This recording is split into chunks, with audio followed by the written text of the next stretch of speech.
So Hellbender is a computer vision company.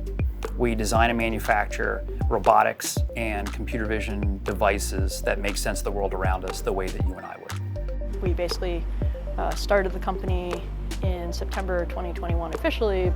My own experience in graduate school as well as industry, the gender ratio has typically been about 1 to 10. There's a lot of people with a lot of different backgrounds and a lot of different perspectives working here in a variety of roles, so it's very easy to collaborate and to ask questions as needed. I think Hellbender's great just for what we actually go for. So we're focused on a lot of the community, we're focused on energy, the ecosystem, so we try to be super friendly, we try to be eco-conscious.